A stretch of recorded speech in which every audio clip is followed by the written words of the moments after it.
Continuação da aula do 8º ano. Gente, vamos lá. Estávamos falando agora há pouquinho, a respeito do desenvolvimento, do teatro, como ele surgiu, como é que ele se manifesta, etc. e tal.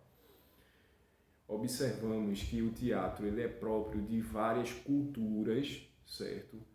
Então, isso é um ponto importantíssimo também, porque nós atribuímos o teatro, é muito comum ver nos livros, vocês vão ler o livro de vocês nesse capítulo e vão observar que fala-se muito da Grécia. Mas o teatro ele surge simultaneamente em várias culturas. O teatro surge na cultura hindu, o teatro surge no Japão antigo, o teatro surge aqui na América. Sabemos que a comunicação ela não tem um lugar específico de surgimento, ela surge simultaneamente em vários espaços. Isso é interessante porque o surgimento em vários espaços significa que cada espaço tem sua característica específica, certo? O que é que acontece? Contudo, a nossa cultura ocidental, ela é muito devedora de tudo aquilo que ocorreu na Grécia, por razões várias. Os gregos legaram toda a sua cultura para o Império Romano. O Império Romano durou 1000 anos, cerca de 1000 anos na Europa, e toda a cultura ocidental, ela bebe da fonte dos gregos, certo? Então, o teatro na Grécia, ele surge em 400 a.C., nesse formato que a gente conhece hoje, nesse formato de espetáculo, né? Onde há um ator contracenando com um outro ator e há aquele sujeito que observa, no caso o espectador, dentro de um espaço que é construído para isso. Então, naquele momento, a civilização helênica era muito desenvolvida, uma coisa absurda, culturalmente muito desenvolvida. E lá existiam várias pessoas que já escreviam peças teatrais, como Eurípides, como Sófocles, entre outros, certo? E essas peças teatrais eram divididas em dois gêneros principais, o gênero tragédia e o gênero comédia. Um filósofo grego, vários filósofos estudaram teatro, mas um filósofo grego se destaca, porque ele estudou e classificou o teatro, como nós conhecemos hoje. Ele sugeriu algumas regras teatrais que são fundamentais, o que é fundamental para o teatro, o que é fundamental para o desenvolvimento do teatro. É um sujeito que você já deve ter ouvido falar, que se chama Aristóteles, Aristóteles de Estagira. Esse cara escreveu sobre muita coisa. Vale a pena vocês buscarem o texto da Poética, se vocês se interessarem. Tem disponível na internet, é de domínio público. E a leitura, ela é um pouco crespa, certo? Não é uma leitura tão fluida, porque ele trabalha muito com lógica. Então, mas vocês com um pouco de esforço conseguem ler sim, com certeza. Vocês são muito inteligentes, nunca duvidem do potencial de vocês, tá certo? Então, eu trago Aristóteles para cá porque ele fala da tragédia e fala da comédia. Professor, o que é tragédia? Tragédia é um gênero teatral que é responsável por representar o conflito entre deuses. Basicamente isso. São conflitos de distanciamento moral dos homens. Então, Aristóteles classificava a tragédia como um gênero superior, porque tratava dos conflitos dos deuses, tratava da relação dos deuses com a Grécia, tratava da relação dos deuses com os homens. Então, era uma perspectiva divina, portanto, superior. Então, a comédia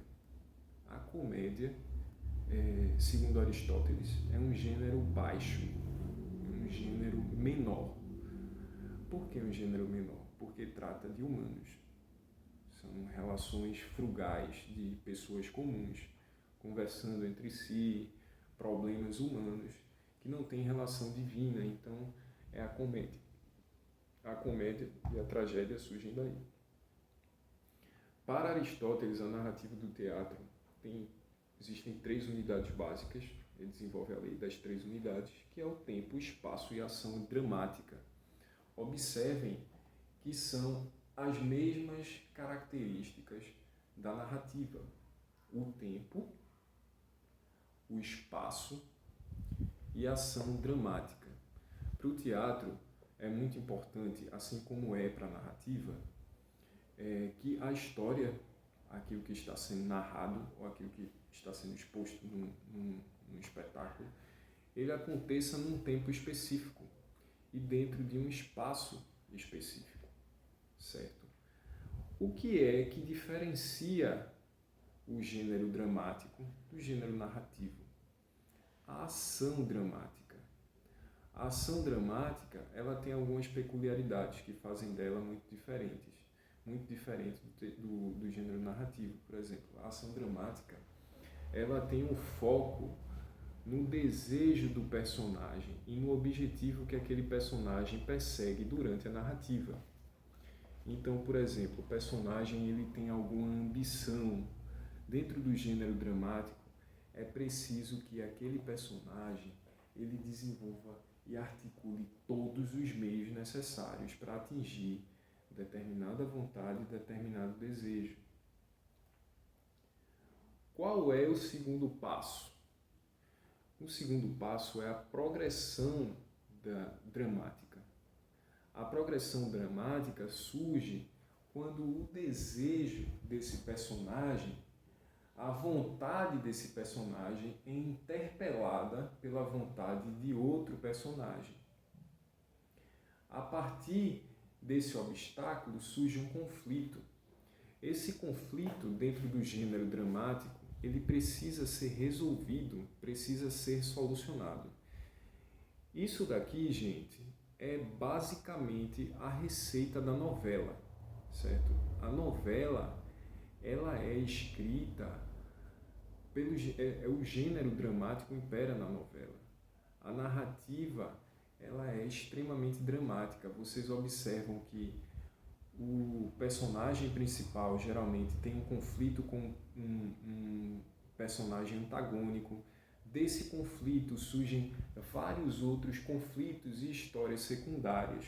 As pessoas se atritam e a novela ela vai buscando sempre a atenção do espectador no sentido de que aquele conflito, aquele drama que está acontecendo ali no momento, aquela vontade é uma vontade humana, é uma vontade que é particular e faz parte de todas as pessoas.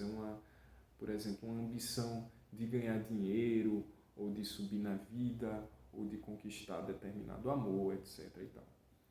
São características do gênero dramático, especificamente. Isso é muito comum no teatro. Então, o teatro grego, ele surge como uma festa chamada de Tirambo. É uma festa que antecede o período carnavalesco e é uma cerimônia religiosa em homenagem ao deus Baco, certo? Então é a festa da carne, é a festa do vinho, é a festa onde as pessoas se embebedam, é a festa onde as pessoas utilizam máscara, é a festa onde as pessoas utilizam roupas diferentes ou andam sem roupa nenhuma. Então, nessa festa, que é uma festa que coincide com as colheitas, com o final das colheitas, observem aí a importância da agricultura, surge essa manifestação. Então, o teatro grego ele se desenvolve a partir de uma manifestação religiosa. Eles utilizam máscara e outros apetrechos para desenvolverem seus espetáculos. uma curiosidade que é muito interessante desse período é que as mulheres não podiam participar do teatro, dos espetáculos, porque elas não eram consideradas cidadãs da polis, certo? Então, vocês, aqui eu fiz um esqueminha, coloquei a ficção e drama. Existe alguma diferença? Gostaria de provocar vocês nesse sentido. A ficção e o drama mais texto, nós temos a dramaturgia, que é o estudo do gênero dramático, certo? Eu vou adiantar um pouquinho para vocês que o nosso tempo está acabando. Aqui já falei para vocês, a ação dramática se dá a partir do movimento interior do personagem, as ações objetivas dos personagens relativos às suas vontades, eles modificam o meio, fazem tudo para acontecer, é diferente do que acontece no romance. Por exemplo, num romance, numa narrativa mais extensa, o meio não necessariamente tem uma relação com o personagem. Ele pode se modificar independente do personagem. É diferente do gênero dramático. No gênero dramático, o personagem ele modifica o seu meio ou até mesmo ignora o meio completamente, porque o foco narrativo é completamente nas suas paixões, nos seus desejos, certo? Aqui, a ideia de precipitação contínua, o conflito entre personagens, ele é constante, tá? Porque precisa que esse conflito alimente o drama e esse drama prende o espectador. E a ação no diálogo, ela é muito importante, porque o conflito, através dos personagens, ele sugere um poder de influência no diálogo. Um personagem, quando articula com outro, quando está em conflito com outro, ele precisa mudar os sentimentos, as paixões, ele precisa tentar interferir no objetivo daquele personagem. Então, essas são algumas características do gênero dramático. Eu trouxe aqui algumas imagens para vocês. Esse é um teatro antigo, certo? Deixa eu aproximar um pouco da câmera. Vocês podem encontrar com certa facilidade na internet. A arquitetura, ela é muito característica. Esse é o teatro conhecido como teatro de arena. Então, eles têm um conhecimento de física, de arquitetura muito interessante, porque isso favorece a acústica. Os personagens, as pessoas que estavam aqui no centro, não precisavam gritar para serem ouvidas, por exemplo, aqui no final da arquibancada. Então, toda essa construção era fundamental para o teatro da época. Isso também revela a importância que os gregos davam ao teatro, certo? Tem outra imagem aqui. Deixa eu colocar para vocês.